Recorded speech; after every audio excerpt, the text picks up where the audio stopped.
Currículo de bachillerato, aproximación al discurso pedagógico implícito. Los factores cognitivos, procesos cognitivos, están relacionados con dos factores: la forma en que el cerebro procesa la información a través de los sentidos y la manera de en cómo se decodifican esos datos para que tengan sentido para nosotros. Estos son los factores asociados a la eficacia del aprendizaje escolar. Este es el factor cognitivo. Los docentes deben incorporar estrategias que fomenten el desarrollo de los procesos cognitivos en su planificación de aula, con el fin de mejorar la calidad educativa de manera inclusiva y personalizada. Existen los procesos cognitivos básicos y los superiores. La medida en que se trabajen y desarrollen dentro del aula tendrá una verdadera eficacia en el aprendizaje de los estudiantes. Mostramos la clasificación de los procesos cognitivos. Los procesos cognitivos básicos son la sensación, la percepción, atención y memoria. Procesos cognitivos superiores, el pensamiento, el lenguaje y la inteligencia. Según el modelo de clase inversa o aula invertida, los procesos cognitivos básicos deben ser trabajados por los estudiantes en casa de manera autónoma a través de la utilización de videos cortos y guías de trabajo con preguntas. Luego de la clase con el docente, luego en la clase con el docente se trabajan los procesos cognitivos superiores en formato de trabajo colaborativo y asistido por el docente. Este puede utilizar la clase magistral para explicar. Sin embargo, la idea es que sean los estudiantes quienes participen e interactúen en los talleres de producción en un periodo de corto de tiempo. Tenemos factores afectivos sociales, relaciones inter e intrapersonales, la comunicación. Para comprender la incidencia de los factores afectivos sociales en el aprendizaje, debemos comenzar por establecer un concepto común de la palabra afectividad. Alonso, 2002, la entiende como la comunicación interpersonal. La comunicación interpersonal es aquella en la que se enfatiza la relación con el otro. Se privilegia la comprensión con el que se habla, no es el entendimiento de lo que se dice. Dicha relación es imposible de ser pensada sin personalización, intimidad, empatía y confianza. El manejo de la efectividad y de las relaciones interpersonales son factores determinantes del mejoramiento del clima del aula y contribuyen que en las mismas se construyen las relaciones interpersonales exitosas que pueden durar toda la vida. Veamos el conjunto de emociones, de estado de ánimo, sentimientos que impregnan los actos humanos a los que dan vida y color. Esto viene a ser la afectividad, incidiendo en el pensamiento, la conducta, la forma de relacionarnos, de disfrutar, de sentir, de sufrir, de amar, odiar e interaccionando íntimamente con la expresividad corporal, ya que el ser humano no asiste a los acontecimientos de su vida de forma neutral. También lo describe la afectividad permea toda la experiencia humana, incluyendo el aprendizaje formal e informal. Dentro del aula suele haber al menos tres factores: estudiante, compañero, docente, que se relacionan entre sí para propiciar el aprendizaje. Para Vygotsky, teórico del constructivismo social, los niños aprenden mediante la interacción social. Por ende, es importante profundizar los factores afectivos sociales presentes en las relaciones interpersonales, docentes y compañeros, e intrapersonales entre estudiantes. Veamos. Este tipo de relaciones está determinado por las habilidades sociales, que son un conjunto de comportamientos aprendidos y adquiridos, como las habilidades básicas de interacción social, el sonreír, el reír, el saludar, cortesía y amabilidad, habilidades para ser amigos y amigas, juegos con otros, ayuda a cooperar y compartir, y habilidades conversacionales, iniciar, mantener y terminar conversaciones personales y grupales. Habilidades relacionadas con los sentimientos, emociones y opiniones, habilidades de resolución de problemas interpersonales, habilidades para relacionarse con los adultos, cortesía, conversar, peticionar, solucionar problemas con adultos. Considerando el impacto de la comunicación en las relaciones interpersonales, es fundamental pensar que el docente como buen comunicador que debe transmitir las ideas con empatía, asertividad y claridad y que además crea un clima de confianza que le da seguridad a sus estudiantes. Factores ambientales y de organización de los escenarios de aprendizajes. Además de tener que considerar la dimensión cognitiva y afectivo emocional del estudiante, se debe tomar en cuenta los factores ambientales y de organización de los escenarios de aprendizaje. Es decir, de los espacios y tiempos donde y en los que ocurre el proceso de enseñanza y aprendizaje. Veamos, por un lado, los factores ambientales son aquellos elementos que rodean la acción educativa y que pueden tener efectos positivos o negativos en la calidad de estudio. Por el otro, los factores de organización se relacionan con la disposición del espacio-tiempo motivador para aprender. Los espacios educativos influyen de manera determinante en el rendimiento de los estudiantes. Por ello es importante considerar los factores que permiten que estos ambientes sean idóneos y cumplan con las condiciones necesarias. Estas condiciones se relacionan con la dimensión, iluminación, temperatura, ruido y número de estudiantes. El entorno físico en el que se lleva a cabo el aprendizaje incluye el diseño de la sala de clase, la iluminación, el mobiliario, la temperatura y la acústica. El entorno debe ser cómodo y acogedor para que los estudiantes se sientan motivados y seguros de aprender. Al momento de estudiar, es ideal establecer un lugar personal y una hora fija, ya que esto producirá un hábito en el estudiante. El lugar elegido debe tener una acústica y la iluminación adecuada para una correcta concentración, evitando las distracciones del entorno. También es importante tener todo el material a la mano, ya que esto ayudará a tener un adecuado rendimiento académico.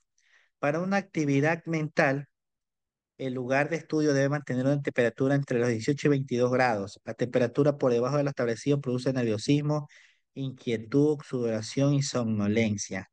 Es importante el cuidado de la postura al momento de estudiar el mobiliario debe ser adecuado para adoptar una buena postura, es decir, mantener la espalda recta, los pies pegados al suelo y los brazos apoyados en la mesa.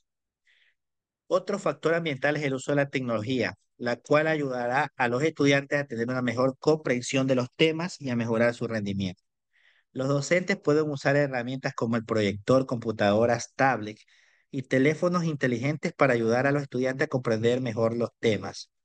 Además de la organización de los escenarios de aprendizaje, los docentes también deben establecer una estructura clara para la enseñanza, con objetivos y una secuencia lógica de actividades. Esto ayudará a los estudiantes a comprender mejor los temas y a mantener el interés.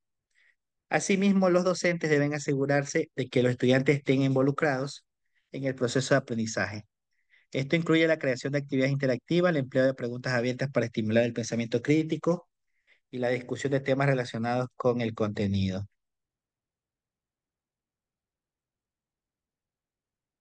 Factores ambientales y de organización de los escenarios de aprendizaje. Además, debe considerar la dimensión cognitiva y afectivo-emocional del estudiante. Se debe tomar en cuenta los factores ambientales de los escenarios de aprendizaje. Aquí están los espacios y tiempos donde ocurre el proceso de enseñanza y aprendizaje.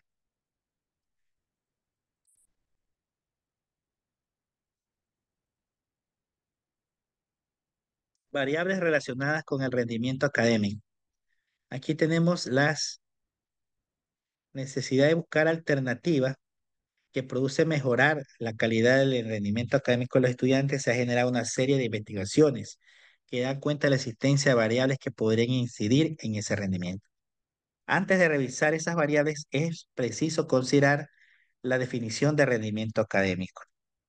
El rendimiento académico es el nivel de conocimientos demostrados en un área o materia, evidenciando a través de indicadores cuantitativos, usualmente expresados mediante calificación ponderada en el sistema vigesimal, y bajo el supuesto que es un grupo social calificado, fija los rangos de aprobación para áreas de contenido específicos para asignaturas determinados con anterioridad. Existen dos tipos de variables relacionadas con el rendimiento académico, las variables extrínsecas y las intrínsecas, que Conoce cada una de ellas a continuación. Las extrínsecas, vemos aquí,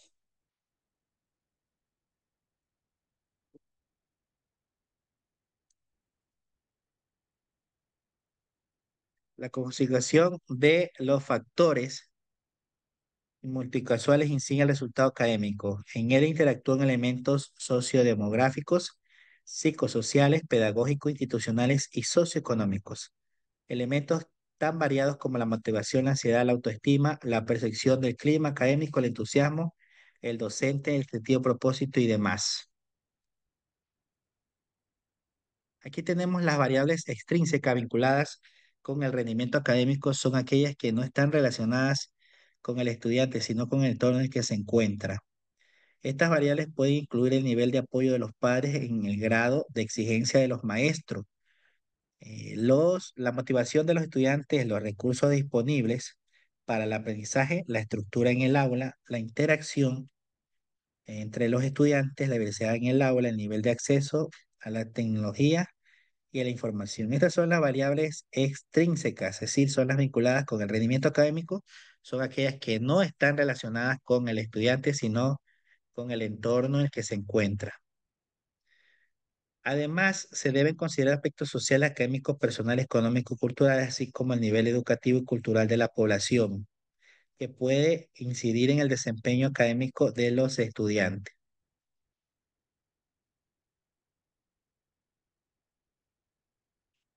Nivel socioeconómico y cultural se relaciona con el contexto social, económico y cultural de los estudiantes. Es bien sabido que la familia, la sociedad, la economía doméstica, el contexto influyen determinadamente en el rendimiento académico.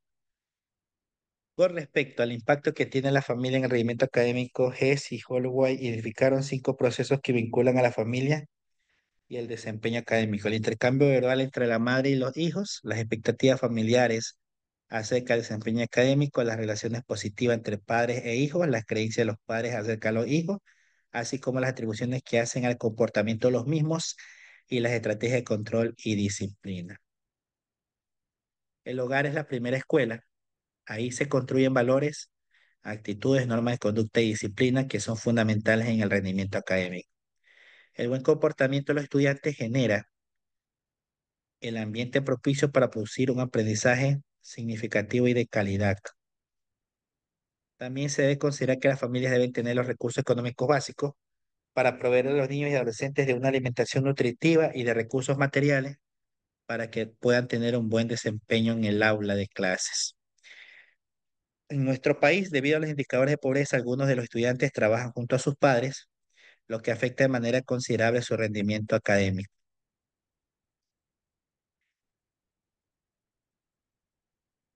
Nivel de desarrollo educativo y cultural de la población. Esto se relaciona con los bienes culturales, las aspiraciones y expectativas educativas, familiares y las prácticas culturales. El conocimiento de la cultura y de la apropiación de los bienes culturales materiales y inmateriales permite la construcción de la identidad y fomenta el respeto a la diversidad. Un entorno social sin empoderamiento cultural tiene pocas probabilidades de mejorar la calidad de procesos educativos tanto y dentro y fuera del aula. La cultura es el conjunto de relaciones humanas que han trascendido en tiempo y que le permite al hombre conservar, producir, crear conocimientos y valores para la transformación de su medio social y cultural.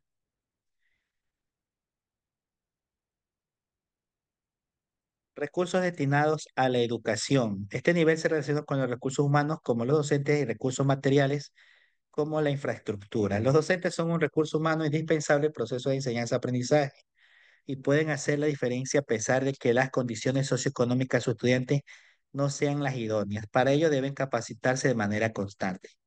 Los docentes deben adoptar habilidades, generar interés por el tema de la clase, incentivar la participación no solo individual, sino grupal, donde se puede exponer libremente diferentes puntos de vista existentes, incentivar el compañerismo en el ambiente laboral, felicitar independientemente de la calificación obtenida si se está consciente de la dedicación que empeñó el estudiante, desarrollar habilidades para comprender las necesidades y problemas de los estudiantes en el aprendizaje. Con respecto a los recursos materiales, nos aclara que las instituciones educativas de mayor extracto económico presentan menor frecuencia de estudiantes con bajo rendimiento y fracaso escolar en relación con instituciones en contexto de pobreza y vulnerabilidad. Esto ocurre parcialmente porque las instituciones con mayores recursos económicos tienen acceso a la tecnología, laboratorios, talleres, aulas espaciosas y bien equipadas, lo que de alguna forma contribuye al mejoramiento de la motivación y el rendimiento académico de los estudiantes. Estas son las intrínsecas. En el término utilizado frecuentemente en filosofía para designar lo que corresponde a un objeto por razón de su naturaleza y no por su relación con otro. En este caso, se hablaría de lo que es inherente al estudiante, como su motivación, su libertad, su autoestima. También se incluyen los factores relacionados de forma directa con el sistema educativo. Las variables intrínsecas se relacionan con la ejecución de los factores internos que realiza cada institución educativa para garantizar los buenos resultados en el rendimiento académico de los estudiantes.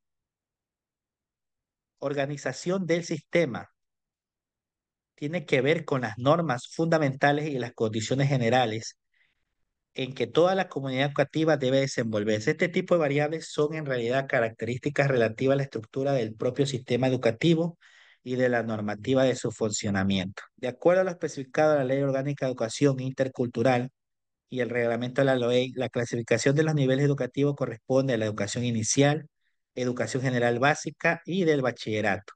A su vez, estos niveles educativos presentan los siguientes subniveles. Dirección Nacional de Normativa Jurídica Educativa, 2002, artículo 27.